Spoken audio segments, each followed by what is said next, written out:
Welcome everybody. Um, it's good to be here. I see a lot of faces, including the ones that I know from Twitter. And the first time meeting you all in person. So,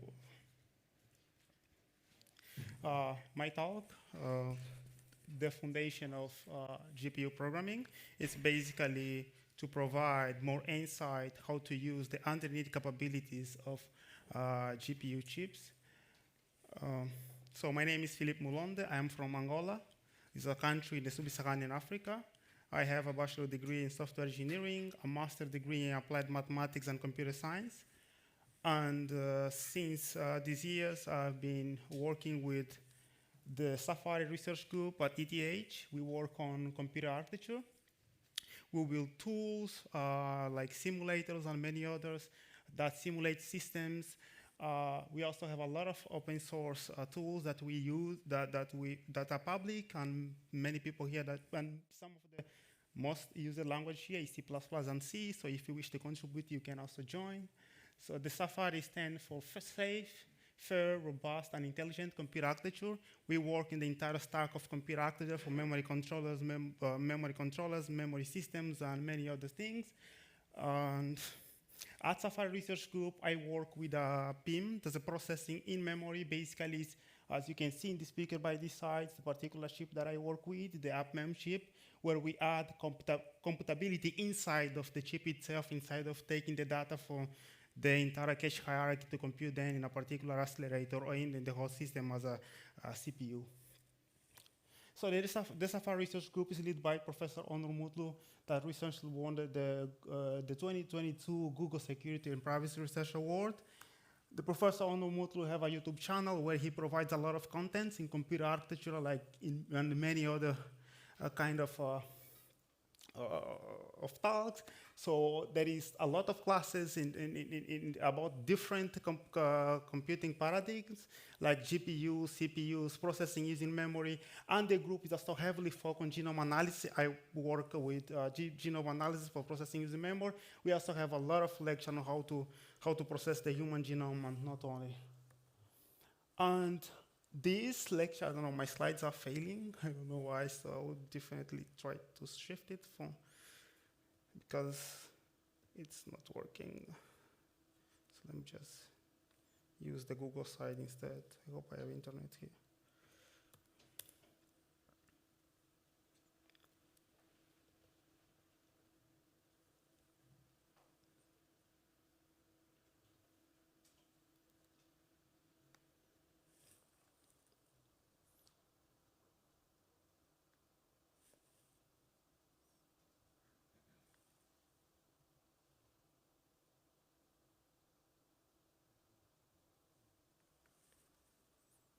Yeah, it's better. So we have this particular talk that we're doing is based on one of the Safari Research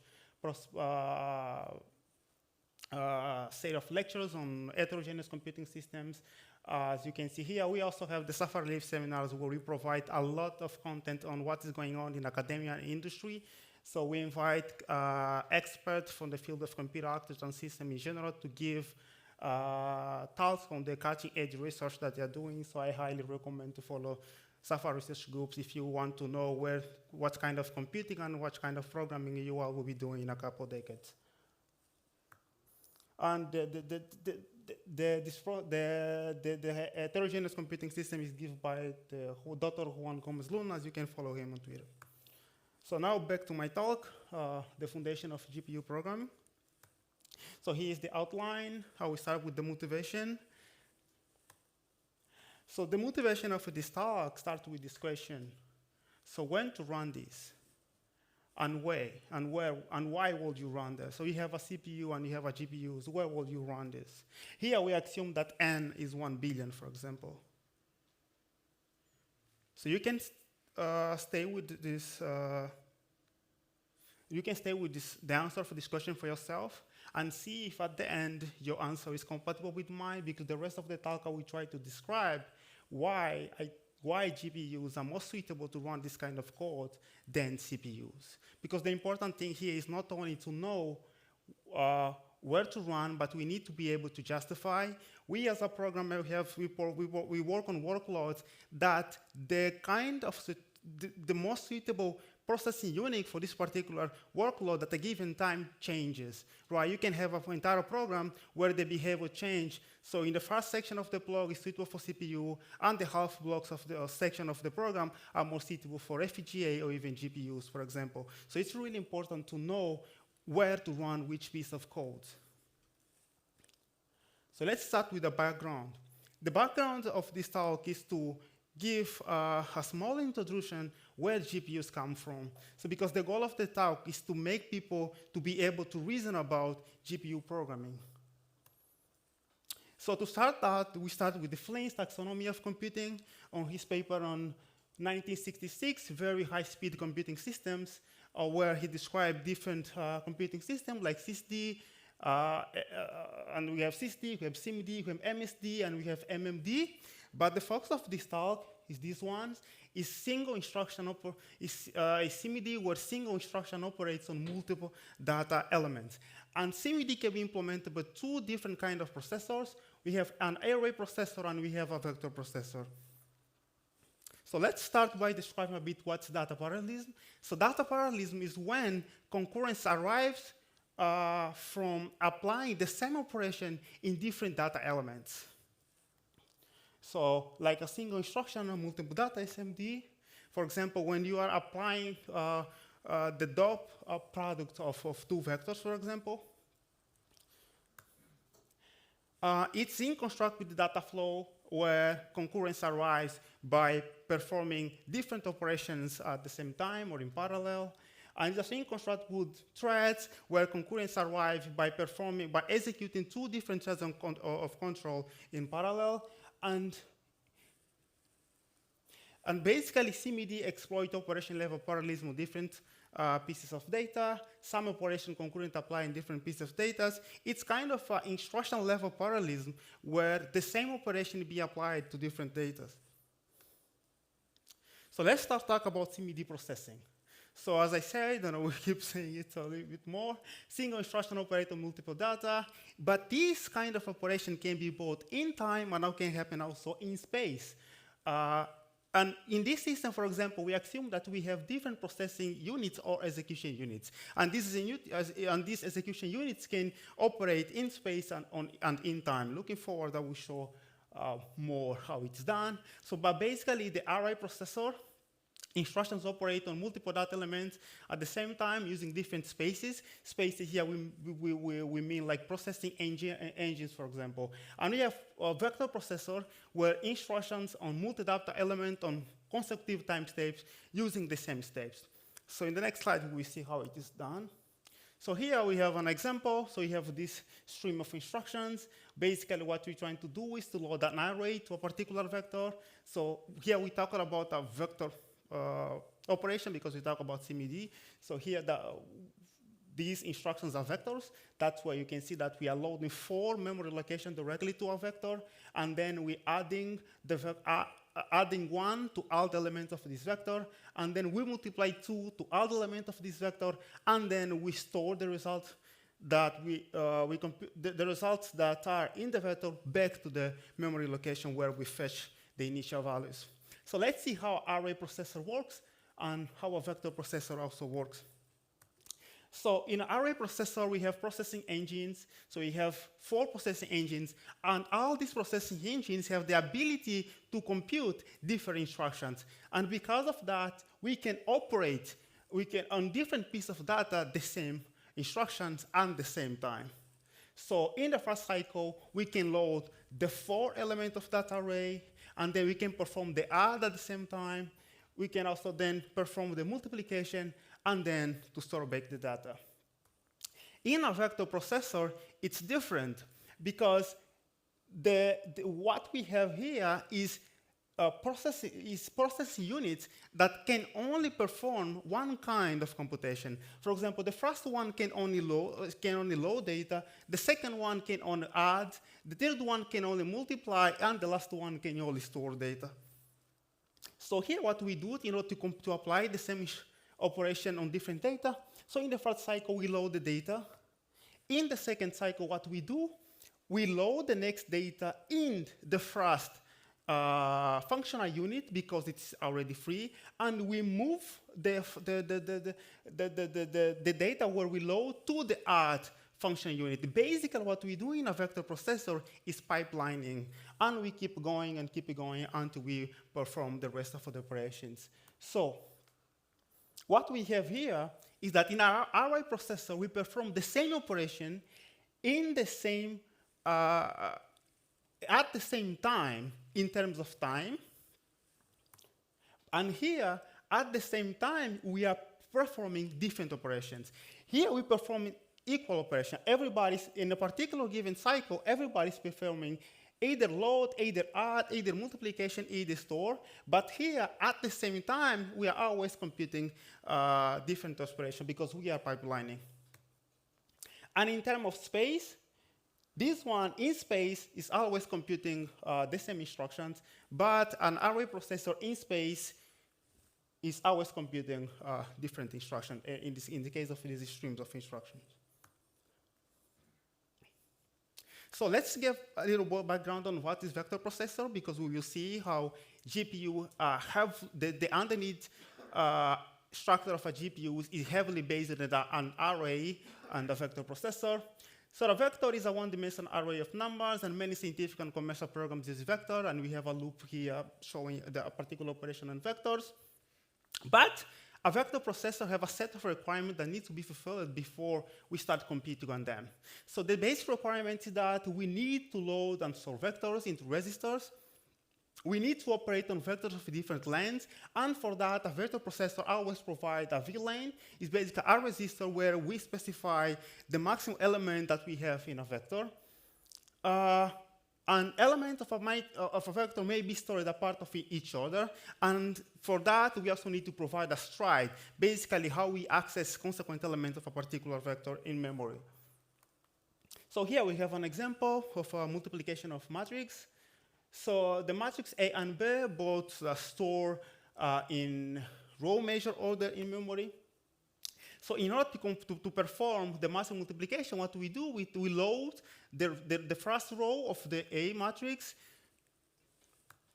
And each time to load the entire row, what we do each time, we only increase the address by 1. And in this case, we say that this kind of accessing have a stride of 1. For vector B, it's different because we need to load the column instead of the rows. And to access, we always need to increase 10 in a particular address. And because of that, we say that the stride is 10. So an example, we have a linear memory. Because memory is linear, this is how we store this particular element. And here we can see that the stride is 1 to access each of these elements of the first row of A, and for B we can see like the stride is 10.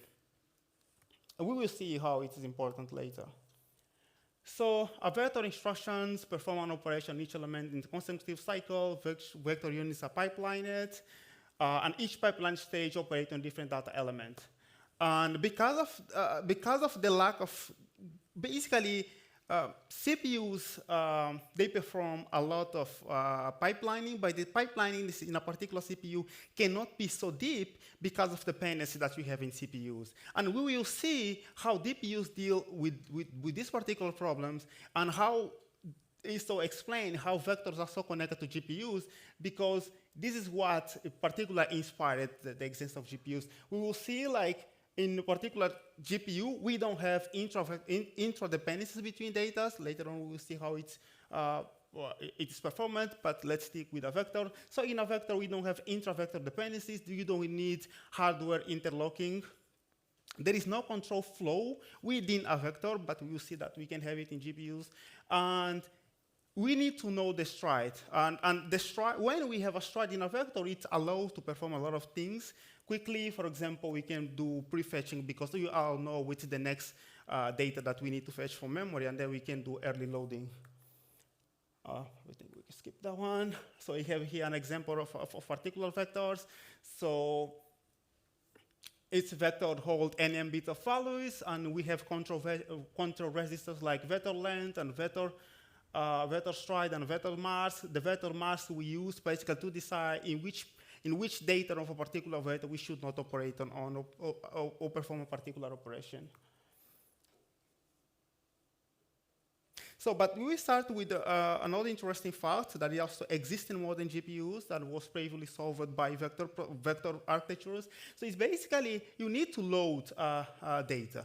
And sometimes you want to sustain some particular kind of bandwidth. For example, you can say like, I want one piece of my vector in every consecutive cycle, for example. And the question is, how you do that? How you sustain that? For example, normal memory systems, most of them, they are monolithic memory systems. So they can particularly give you one cache line at a particular time, unless you have multiple ports in your memory system, but we assume that we only have one port in each bank of your memory system. So here, for example, how you enable that? How you enable so that in each cycle, you can take the next data of your vector. So basically, the technology that also exists in CPUs, so you can find it exist in GPUs, it's basically the structure of a cache on GPUs, is the memory banking. So what you do, you bank your memory, so that now you can sustain concurrent access in different banks of your memory. So at each cycle, you can send particular requests to each of these banks, and later on, you can sustain like one cycle to fetch the data for a particular vector. So this is an example of a particular vector. We are not, like this kind of just really a simplistic way of showing how you would perform computation or write code for a vector processor. So for example, for this loop that we have there, you will say to your vector length, you need to add 50 because the number of elements you want to compute on, and then you need to move the stride. Is basically how you gotta access each element of your vector, the distance of them in memory. And then we are loading the vector A, the vector B, and then we perform an addition of each element, and then what we do, we shift right, because shift right is basically the same as dividing by 2, and then we store this vector back. And at here we have is the amount of the time that each of these operations consumes. So you can see that because we have banking, now the amount to load this particular vector, it will be like, for example, here 11 just mean like it's just a number that I picked to justify the latency of fetching a particular data in memory. So you will execute the first read in memory, and consecutively you issue this, because the memory is banked, you can, and then in each cycle send a new request for data, and then you will just have this equation to figure out how much it takes to load a vector in memory. So now let's start talking about GPUs. I hope I'm not going too fast.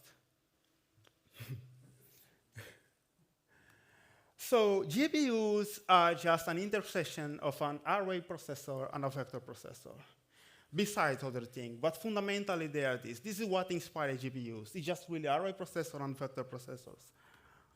So here we have an NVIDIA A100 block diagram that here we can see we have 180 cores, and it can have like up to 128 core at full bound, and you have like 4 megabytes of L2 caches. And we can see here that we have a HBM memory, just high bandwidth memory. And for this particular example, what we have is like, okay, let me explain a bit what's like HBM. HBM is an emerging technology, if I can say emergence, but I have been there for a while. So basically, you stack DRAM chip one on top of another. So here, what you have in this particular GPUs, you have up to five DRAM chip connected to each other, and then you communicate. You take data from this chip using what is called a TSV. It's called a true silicon vias. And then these HBM chips are connected to a memory controller, and this memory controller is connected to the particular GPU cores. But we will come to that soon again. But it looks scary, like when you see this, right? You see, like, what is this? Like, look, maybe for some people it's scary, maybe for others it's not. But when you look at this particular cores of the GPUs, what we have there is exactly this that we saw in the previous in the previous slides. It's we have computation in space and in time. So basically, what you can see, there is anything that you can use to point? Okay, so I think we can use this anyway. So basically, what we have here are different functional units or execution units. And because we have all of them, they're different. For example, you have to support different kind of data types. But for a particular data type, we still have some of them, right? We can have, I don't know up to how many we have here, but we have some of them. And each of them can perform the same, all of them, this particular set of functional units, can perform the same instruction at the same time. And because each of them is pipelined inside at the same time, we are also executing different instructions. So this is how a GPU is an intersection of a vector and an array processor, because a set of functional units are executing the same instruction at the same time, and inside of each of execution unit, we have a pipeline that is a deep pipeline, and because of that, we are executing different instructions at the same time too. So this is how it just to get a better view of that. So GPUs are CMD engines underneath. The instruction pipeline operates like a CMD pipeline, like an array processor, a vector processor. But this is one of the key difference that we start seeing the difference between the vector array processor and the GPUs, is that the programming is done using threads. This is where the beauty of GPUs resides. This is really where, when you're reading a GPU paper, you start wondering how beautiful this is put together. So here, we're no longer using, in GPUs, we don't use CMD instructions to compute GPUs. You see that we use Scala and threads to compute in GPUs. And this solves a lot of problems, because programming vector is really complicated, because you need to work a lot to fit the layout of your data to the requirement of the particular vector processor. And we will see how GPUs allow a lot of flexibility in dealing with that. So to understand this, let's go back to the example, the first parallel code that we saw in the beginning. So, but before that, let's distinguish between programming models and hardware execution models, because I think it's important. So a programming model refers to how the program expresses the code, how you write your code. And it can be done in multiple ways. It can be sequential like von Neumann. It can be data parallel. It can be data flow. It can be multi-threading, for example. But the execution model refers to how the hardware executes the code underneath. For example, out of order execution, vector processor, array processor, data flow, multiprocessor, multi-threaded processor, and so on. And the execution model can be completely different of the programming model, right? For example, in modern GPUs, we write code for CPU sequentially. But the underneath a modern high-speed processor, it doesn't follow the von Neumann. It's a data flow machine. It fires instructions as soon as there is no more dependency between them. If you really look at how a modern CPU works, it's completely beautiful. It's a wonderful work of engineering we will see there. But it's important to understand the contract that the hardware provides to the software when performing a different kind of execution model. So basically what you have here is like the underlying CPU or the underlying device can execute the code as they wish, as far as they respect the correctness of your code. And in the past, there is different processors that only respected the correctness, so they would execute your code completely in a different manner that the programmer doesn't know. And after that, this particular architecture failed because it failed to address a different important aspect, that is debugging. So that particular, I don't remember the name of this architecture, but it was so fast, but it failed because it was so hard for programs to debug. So that's why if you look at Intel, for example, processor, you will see that the underlying microarchitecture is trying to do things different to what the programmer specified, but it addressed two key things. The first one is the correctness, and the second one is to provide precise exceptions. This affects the performance of the CPU itself, yes, but at least it provides easy programmability of the Intel chips. So now let's understand more about the different execution models that we have. So we have this code, and if you execute this code in a sequential way, so what you do first, you will load the first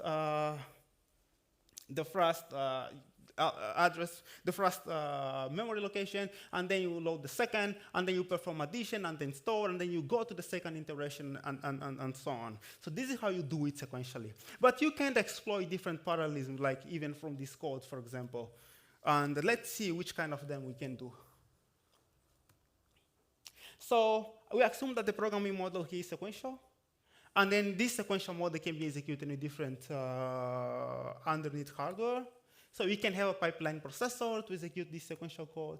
You can have a out-of-order execution. And you can have a superscalar, very long instruction processor, because it's basically, it can unroll this loop and then make them, because you can see that these are completely independent. So you can completely unroll this loop and make them each instruction completely independent, and then a supercaller can fetch multiple instructions at the same time. And if you have available functional units inside of the chip, you can schedule them and then you can execute them in parallel. And if you wish to understand more about like the underneath like pipeline processor and any other technology like data flow processing and so on, I'll give a talk at the CPPCon like last year about the foundation of C++ atomics. This is actually a series of talks. And this talk that I'm giving today for we joined them, and later on we talk about also atomics and GPUs. But this talk is 1 hour, 30 minutes that goes in full details about modern CPUs, at least for Intel. Yes, at least for the ones that affects how you need to understand atomics. So the other programming that we have is the multi-thread. So the realization here is like each iteration is completely independent, and then what you can do, you can run each of these loops in a particular thread. This is like the multi-threaded paradigm. Now we talk about the model that's tightly connected to GPUs. That is the data parallel, like the CMD, single instruction, multiple data. So the realization here is also the same as the multi-threaded. We see that each iteration of this loop is completely independent of each other.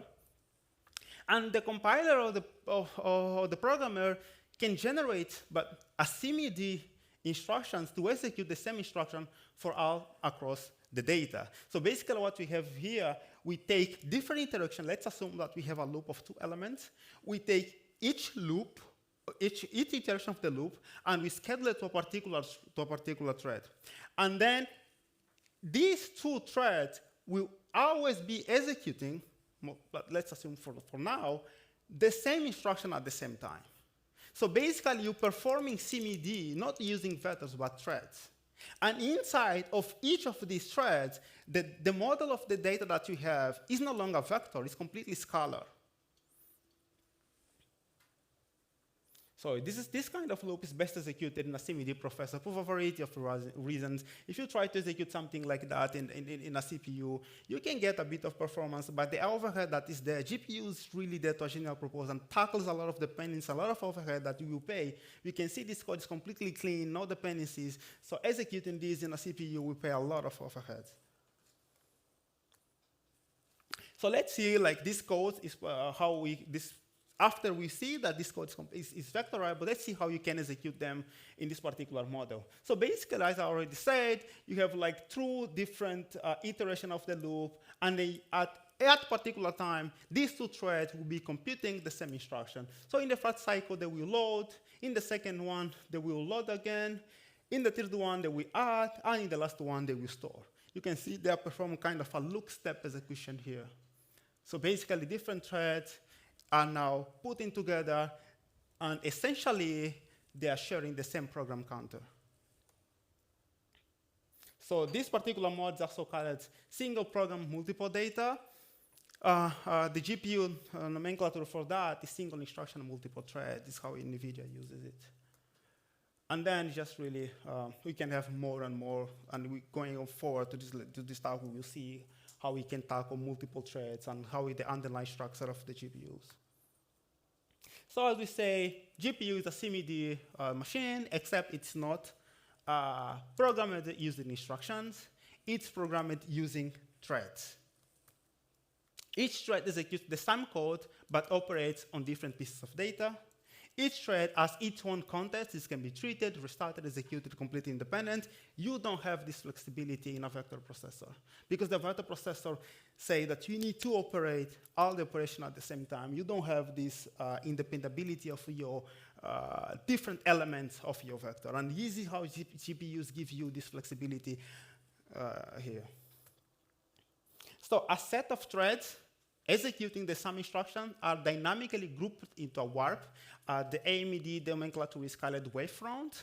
And we're going forward, we will see what we mean by a warp. It's basically a particular group of threads sharing the same program counter, executing instruction in a lockstep manner, not necessarily always. So a warp is essentially a CMD operation formed by the hardware. So it takes a lot of burden for the program side and put it in the hardware side. So let's see an example of a warp. So again, we saw in the slides, in the previous slide. So we can see that a particular group of threads that share the same program counter, meaning they are sharing the kind of instruction they need to execute together. Practically the number of which kind of instructions they need to execute next. So basically, the register inside of a CPU or GPU that holds this information is called a program counter. So in this case, we have like the warp 0. So warp is a set of threads that share the same program counter again. So the warp 0 can be execute the load.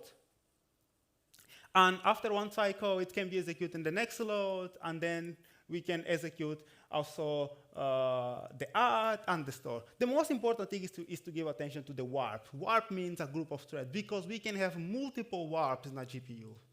We can have thousands of them. Thousand is just really thousand set of the threads sharing the same program counter. Is what we mean here. So a warp is a set of threads that execute the same instruction, the same program counter. And then we will see like drops processing units is CMD not exposed to the programmer. So you don't use vector instruction and so on. You use normal you use normal scalar instruction, and even the code that the particular code that you can use for that is each of these warp we execute, you can run it even a multi-thread CPU. But of course, it's not for free. So CMD, we CMD like a single sequential instruction stream of CMD instruction. In a CMD manner, you can see like in a CMD, we are always sequential, right? We don't have multiple threads executing the same instruction together. It's always a single thread executing vector instructions. But in a GPU, it's completely different. We have multiple threads executing the same set of instructions. So basically what you have is this vector instruction in a CMD machine, and you also have the vector len. Basically, it means like the number of elements that you have in a particular vector. But when you go to the CMT, which is the programming model of GPUs, like single instruction, multiple threads, we have scalar instructions, no longer vector, and we only need to specify the number of threads and no longer the number of elements in a particular vector. And two major advantages of that: you can treat each thread separately, you can execute each thread independent of each other. You can also group threads into work flexibly. But for the rest of the talk, let's focus on this particular aspect of it, that is like how we can treat each thread separately in a particular warp. So the key idea also is very fundamental to understand GPU architecture, is the idea of fine-graining multi-threading. And in GPUs, we don't do fine-graining multi-threading, we do fine-graining multi-threading of warps. And remember, warps is a set of threads that share the same program counter. So let's assume that a warp consists of 32 threads. 32 threads means we have 32 lanes, or separately 32 functional units inside of a GPU, and each of these functional units can be executing a particular instruction at the same time. So if you have 32 iterations for a particular loop, and you assign one iteration for each thread, then you will need 1K of warps. So let's see a particular iteration of this warp and how you can have them. So you can pipeline these warps. And one of the key fundamental aspects to understand here, remember in the beginning when I said about that GPUs don't need to take care of dependencies to certain degrees, like the CPU does. So basically, the fine grain here states that you cannot have two instructions for the same warp in the pipeline, right? Because assume, for example, you have a branch. If you don't have control because you don't have inside of CPU, how do you control which kind of instruction you need to fetch next? So because CPU doesn't want to its particular design for regular workloads, it doesn't perform this kind of control. And for this particular reason, you have a restriction of not having multiple instructions from the same warp in the pipeline together. So you can only have one warp, one instruction for a particular warp in the pipeline.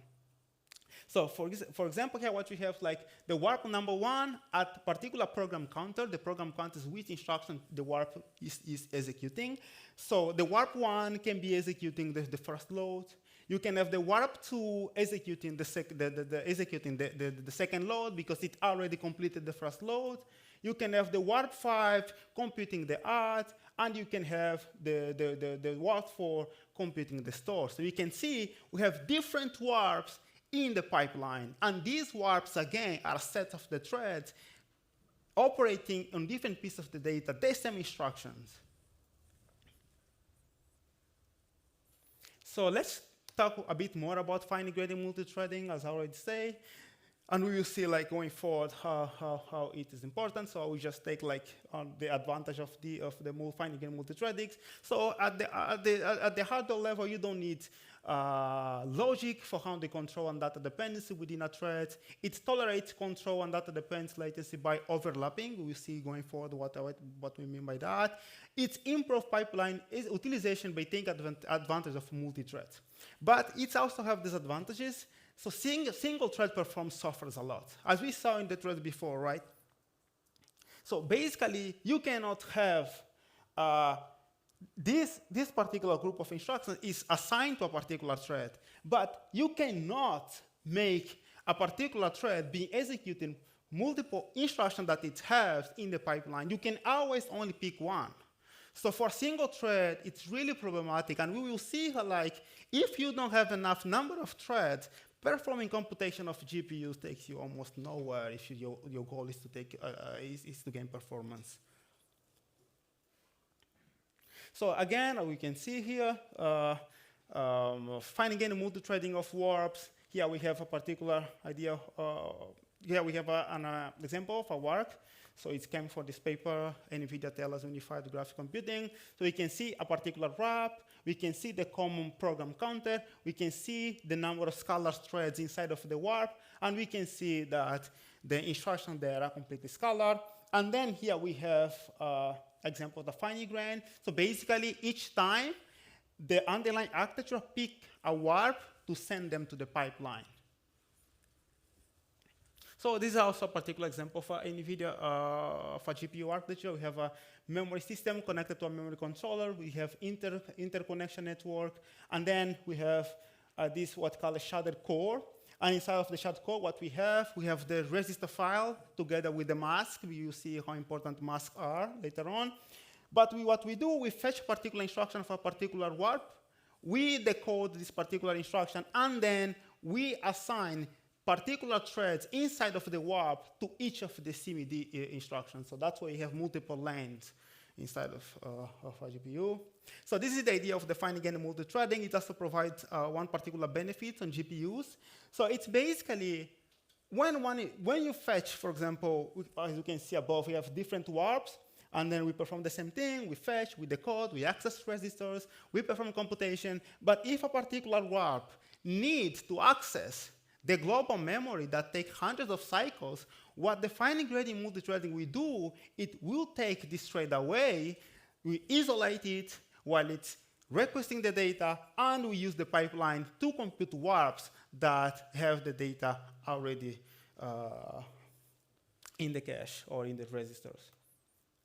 So if you want to understand more about finding any multi-threading, you can see all these lectures. And here we have basically how you can execute in a CMD manner instructions depending on the number of the functional units that you have. So basically, this is the example of computing when you have only a single functional unit, and this is the example of when you have multifunctional unit inside of the GPUs. Here, what we're doing basically is distributing each element of the two different vectors that we have to different functional units that we have inside of the GPU. And then what we have here, we can see like functional units that share the same number of resistors. They perform what is called the CMD lane. So this CMD lane is basically on the place where a particular thread inside of the warp is scheduled. So if you have here 4 CMD lane, if the warp have 4 threads, each of these threads will be assigned to this particular, for a particular lane. And also, okay, we can skip this event because of the time. So here we have a graph specifying the performance of modern, from old to modern GPUs architectures. We can see that we still gain more and more performance. And basically, the performance here comes for adding more and more functional units and also improving the communication system and the memory system for GPUs. So now, okay, finally, let's talk about software, right? Let's talk about GPU software hierarchy. Okay, we'll just skip this again. So GPUs said make it easier to program in a style of CMD because you don't deal with vector instructions and so on, so you use scalar instructions, so it make it easier to program. And GPU was particularly designed, even though they are becoming general purpose GPUs, but I still believe that fundamentally, right, the most throughput that you can get for a particular GPU is if you have regular parallelism. If you don't have regular parallelism, you're just gonna pay a lot in GPUs because basically of the fact that you have CMD utilization, you're basically not using a lot of your line and you have a lot of overheads there. So many workloads exhibit this inherent parallelism like matrices, image processing, deep neural networks, but this is not for free, right? You cannot just take a particular code and then execute it completely in GPUs. Because GPUs, they bring a new programming model, a different way of setting this instruction to be executed in the underlying CMD instructions. So that's why in the previous slide, we talk about programming model and execution model, because to fundamentally understand why you write GPU codes, you really need to understand the underlying, at least reasonably, the underlying architecture so that you can really reason and also to help you debug your GPU program. So you need to understand both. So algorithms need to be re-implemented and retold, but you still have some bottlenecks inside of GPUs. Basically, you need to perform CPU and GPU data transfers. So basically, you need to move data from the host CPU to the GPU before computing on them. So, and you also have a lot of DRAM memory bandwidth. Basically, we talk about the global memory. So GPUs are becoming faster and faster, but when you need to go out to access data from the memory, you still pay a lot of, but it's not so fast comparing to how fast the computation units are getting. So this is still a bottleneck, and also sometimes you need to do with the data layout of the GPUs. So basically here we go a bit faster. So here, what we have here actually, an example of CPUs and GPUs, you can see that the majority of space that we have in GPUs is separated from computation, while in CPUs what we have caches, we have controls because we perform a lot of heuristics, we have a lot of structures to, for example, for branch prediction and many other kind of elements that we have inside of CPU that require a lot of controls. But you can see in a modern CPU, the computation area reserved for CPUs is really small. Right? The rest of a GPU, or modern GPU, I would say like probably more than 80% of a GPU chip is designed specifically for memory, interconnects, and the different cache level memories that you have. But in GPU, it's completely different, even though personally I think like the research in GPUs is particularly going to the semi-directional CPUs. We see each GPU's been adding more and more memories. Also, because fundamentally both share particularly the same problem. They are too fast in computing, but they still problems in fetching data from memory. Even though the computation is different depending on the parallelism that you have, and GPU or CPU can be faster. Now let's see how the GPU computing is performed. So computation is offloaded to the GPU in 2 steps. What we do, we perform the CPU-GPU transfer. We move the data from the host CPU to the GPU memory. And then we execute the kernel. So the kernel we compute inside of the GPU. Once the computation is done, we move the data from the GPU back to the host CPU if needed. Warps are not exposed to the GPU programmers. And we see like what the program deals in GPUs when programming is blocks and not warps. And the hardware takes a particular group of threads and dynamically form warps for each block.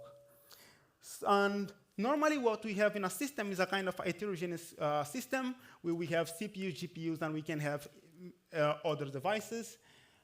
And then we need to understand which part of a section of a particular code we execute in a CPU and which one we execute in a GPU. So sequential or modestly parallel section of your code, you likely execute it in a CPU, and massively parallel is what you execute in our GPUs. So basically, traditional CMD code basically look like that. You have serial code being executed. After a while, you will launch a kernel to the GPUs. After a while, you execute a bit more of serial or modestly parallel code, and then you execute massively parallel again on the GPUs. But just like in CPUs, the ARM allow still applies also, because the serial part of your code can be a bottleneck, is a bottleneck. But as I said before, we talk a lot about warps, but warps are not exposed to programmer when you're programming, for example, in NVIDIA GPUs. What you deal with are blocks, and you assign a particular number of threads for blocks, and then the underlying hardware will map a particular set of threads to warps. I don't know if we have time to go through this, so we skip this a bit. Okay, this I think is worth saying. So let's talk about the CUDA on OpenCL programming model. We have bulk synchronous programming, as we saw, like we compute on a CPU. After a while, we send the massively parallel part of the code to the GPUs. And then what you have is a kind of synchronization, because you compute serially, and then you send a particular code to the GPU, and then you can execute again some part of the code in GPUs, and then execute again in the GPU. So we have the host CPUs. It's typical of the CPU. We can have a device that is typically a GPU, but in other platforms, you can also have FPGAs and other accelerators that can also call devices. And we also have grids. The grid's basically the number of threads that you want to execute in the GPU that we execute the same kernel. And then these amount of threads are divided into blocks. And inside each block, you have a particular thread. So, okay, see? So function prototypes. We have, in normal function, we have like the return type, and then the name of the function, and then the argument. But for GPU function, we need to use the global to specify that this is a kernel, and you want to execute that in the GPU. And then we have the name and also the parameters. But we still have the main function in the host CPU. And what we do, first we allocate memory in the CUDA device. For that, we use the CUDA malloc. And then we also transfer the data, right, from the host CPU to this allocated block of memory in the GPU itself. And then we perform the execution configuration. The execution configuration is basically the number of threads that we execute a particular kernel, and in how many blocks you want to have in your system, in your particular program. So the kernel will look like that. This is how you launch a kernel. You put the execution configuration and the particular argument. And then after the computation is done at the GPU, you move the code, you move the results from the GPU to the host CPU. So we can see like automatic variables that you declare in the C, C++ codes automatically map to registers inside of GPUs. And then we also have shared memory. That's the particular region of memory in the GPU memory hierarchy that can be shared inside of a particular thread. But I don't know if we have time to see that. For example, the last GPU that launched by NVIDIA, now even between blocks that belong to the same block cluster can share the same, can access the cache of each other. And then you repeat it as needed. Okay, I will just skip that. Go to the example. Okay. So basically, we talk more about the configuration. The configuration basically is like the number of threads that you want in each block, and then you also have a particular number of blocks, and then you can launch your kernel. So you will see like in the next slide how this is applied. So in this code, what we have is a function. So we first declare 3 arrays, and then we allocate memory in the GPU memory for these arrays. After that, we move the data that are in the host main memory to this particular arrays. After the data is moved there, we assign the configuration. In this case, you say like, I want number the thread for blocks, like you say like 512, and then you say also the number of the blocks itself. After you have this, you can launch your kernel. After the kernel have completed the computation, you can move the result of this computation back to the host CPU, and then you can use CUDA free, for example, to deallocate the data that you just allocated. So a kernel, as we say, is preceded by a keyword global to indicate that this is a GPU kernel. And it uses a special keyword to distinguish which piece of data and also each thread in a particular WAP should execute it on. So these keywords like block ID, block dimension, and thread IDs. So I don't know if we make that, but I have a lot of slides on this. I don't know if we make to this. So this is basically here we are assigning a particular we're trying to find which index a particular thread inside of a particular WAPs that belongs to a particular block we work on. I hope we can make to the examples that I have on how it especially works. So this is basically how you access a particular index. Like in the vector processor, we see like we have indices, and we can have in parallel in each of these indices. But here we're trying to find in each of these A, you can see that A and B are like vectors, and we have multiple threads. You want that each specific thread operates in a particular piece of data. So how you define which piece of data each thread should operate? You basically use these keywords in this manner, for example. You can use in the different manners. It really depends on the layout of your code to give each thread which piece of data they should work on. And if you saw this, just look a lot of plain C code, and if you want more fancy C++ style code, there is this library that was developed by NVIDIA that can make you like very modern C++ like GPU code. But the underlying understanding, like threads and how GPU execute doesn't change because of that. They're still completely fundamental. So you can also check this website to see which kind of features for each standard the CUDA C++ supports. So let's go to the example of the vector addition. So basically, we assign one GPU thread to each element, because we want to perform vector addition. So we have like each element of each from one vector and the other vector. We want to perform addition on them. So what we do, we assign each GPU thread one element weight addition. So you can see here for this basically means like a particular thread.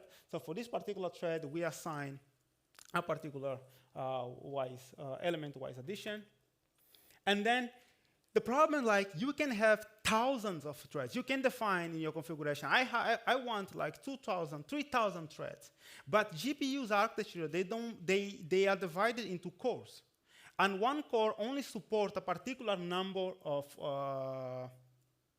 so you can basically, to distribute the code in a more fair manner so that you don't have parts of the code that are not being used, you need to divide your computation into blocks so that now you can have multiple cores, and each core inside of the GPU chip will work on a particular block or more.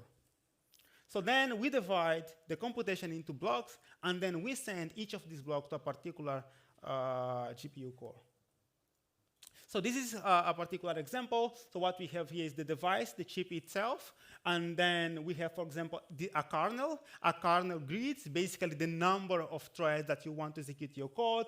You divide these threads into blocks, and then depending on the number of cores that you have in a GPU, the GPU can schedule this block in a different manner. So there is no particular, for example, for the prior, before the H100, the new GPU architecture, there was no assurance which block we execute with each block. So basically have no control. Then the GPU architecture is completely free to pick any block that you want, schedule it, and whatever you want.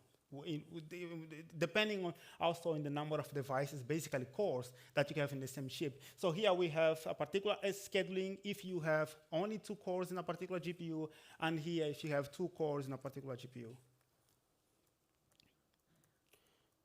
So in the H100, the new architecture that was launched this year, so what you have now is what is called a thread block cluster. So it's a new hierarchy in the software hierarchy. So you have grids. After grids, you have blocks. After blocks, you have threads. But now the new NVIDIA chip add more one. It's called a thread block cluster. So basically now you can take blocks and group them also. And block of threads that belongs to the same cluster, now they can synchronize and they also can share memory. So basically, in this H100 and before, threads from the same block could never share the same cache. Each of them have their own cache, and you can only synchronize and share data between the threads in the same block. But the H100 changed that. Now threads from different blocks belonging to a cluster can execute, can share, can access the cache of each other. We go on this because we're running out of time. So this is basically the compilation. I think also skip that, so you can go to more important stuff. I don't think I have much time right now. You can skip a bit. Okay, let's talk about GPU memory hierarchy. The kind of memories that we have in GPUs. So this is a particular streaming processor in a GPU. So you have resistors that accessing them typically takes 1 cycle. You have also caches, for example, that to access the L1 cache take like 5 cycles. And you also have a shared memory that's basically a scratch pad. The scratch pad, and the difference between a scratch pad and a cache is basically that you as a programmer, you define what to evict and what to maintain. So if, for example, you say, like, I don't want the configuration of my cache because keep evicting the data that I still need, and you see that a lot of threads have much more use of a particular piece of data, so you store them here so that it's always a hit, because you think that the behavior of your program is good when this particular data is always local. You also have constant caches that take 5,000 to access. You have a global memory that is close to the chip itself, and you also have an L2 cache, an L2 cache. So this is also, well, we also don't have time to do that. It's basically the difference between, in terms of fetching data from memory, what the H100 adds to the system. Before, to fetch data from DRAM, you need to go to LE2, LE1, and the register file itself. The H100 now skips that. You go to DRAM, to the LE2. You don't go to the register file and the LE1. You can skip directly to the memory cache directly. So you bypass 2 of them.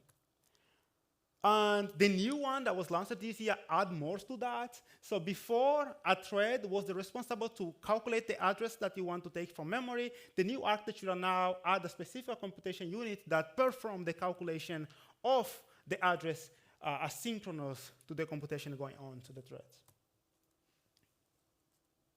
And then I think also skip that, I'm sorry. So here what we have is the CUDA variable type qualifiers and their lifetime. So we have an int is a local variable. It's always assigned to a particular registers. And an array is stored to the global memory. The scope is also a thread, and the lifetime of this is also a thread. But depending on the available number of registers and how good is your compiler, this array can also be assigned to a group of registers. And then you have device shared variable is placed in the shared memory, as we saw. And the scope is a block, and the lifetime is also a block. And then we have the devices. It's stored in the global memory. The scope is a grid. So when a particular variable have this is of the device, how I can call it. So basically, we have a type of is a device. So the whole grid of threads can access it. It's accessible to everybody in the grid. And then this is typically just the hierarchy of memories in a GPU. I don't think we have time. Do you have that? Yes, I will talk about the performance configurations, but can I go? Like 5 minutes? Okay. So performance configurations, we have the main bottlenecks on GPUs, is the data transfers and access to the global memory. So latency hiding, you need to be good to hiding latency. So you need to have the necessary amount of thread to compensate the fine-grained mechanisms of warps that you have in your system. We call this occupancy. Occupancy is basically how busy is your fine-grained mechanism or your pipeline. You also have memory coalescing. So you see, like, it's strictly important because of locality. You always want that when you go to the global memory, when accessing is so expensive, you want that the particular element that you fetch is useful for all the threads through. For example, in case of matrix, normally you need to take a row and a block. Right? So the block is problematic because if the thread is storage in memory in a row measure, it means like you have one use in every cache line that you fish from the global memory because you only accessing a particular block. So what you do in the memory coalescing, you change it, right? You make, for example, you can make your column to be a row, for example, and many other techniques are being used there. So data reuse, shared memory, and also CMD warp utilization. CMD warp utilization is basically sometimes you don't execute threads because of the mask that you have there. So basically, you're executing, and then you have divergence. Each thread goes to a particular path. And then what you do basically is, normally the GPU will do, we execute a particular number of threads that goes to one direction. And when it is executing all these threads, some lanes inside of GPUs are not being used. It's being idle because you're not computing on them. And then when you perform, then the threads that go to the different path is the same thing. So there is a lot of proposals on how to do that, and one of them is basically to aggregate threads that goes to the same branch dynamically. This is one of the ideas of how to mitigate, for example, thread divergence. And there is other consideration like atomic and the data transfer between CPU. For example, here is like sometimes you don't need to completely wait to move your data from the CPU to the GPU. You can do it in steps like a pipeline. You move a particular chunk of data to the GPU, you start the computation, and then you start doing it in a pipeline manner rather than completely move huge amount of data to the GPU and then start the computation. So this is what we, I think slide's horrible. And also there is a particular tool that you can use, it's provided by NVIDIA that you can basically calculate the occupancy of your thread, of your executions. So there are not important things on GPU that is worth considering is bank conflict free, right? The conflict. So we say like, just like in a vector, we are banking the memory. But it's not enough to have your bank memory. You need to put your data to fetch in different banks, right? Because you can only send requests in each cycle if each memory, that location that we want to access, is completely in different banks. So this is the ideal scenarios that you want in a GPU. You want each piece of the data for your thread in completely independent banks so that you can fetch them in each cycles. It doesn't matter if it is just try this one or random. The most important is that each of them are in different banks. The problem is when you have something like this, right? You have like for example, if your stride is basically the address that you need to access the next element that you want to compute on, is, for example, a stride of true. So you mean like you're not using some banks, and then what will happen is like you need to serialize some requests before your bank is busy, for example. Because now, for example, you can see like while the bank is processing the request for the bank 0, it later receives the request to process also request for the thread number 8. But the browser can only process one request unless you have multiple memory ports, but it's not the case here. If you have one memory port, this is very problematic because you need to serialize the access. And it can become worse, basically. You can have, you can make completely poor use of your banks if you can have this kind of data layout, for example, in your memory system. So I will be outside, happy to take any questions. So thank you very much for your attention.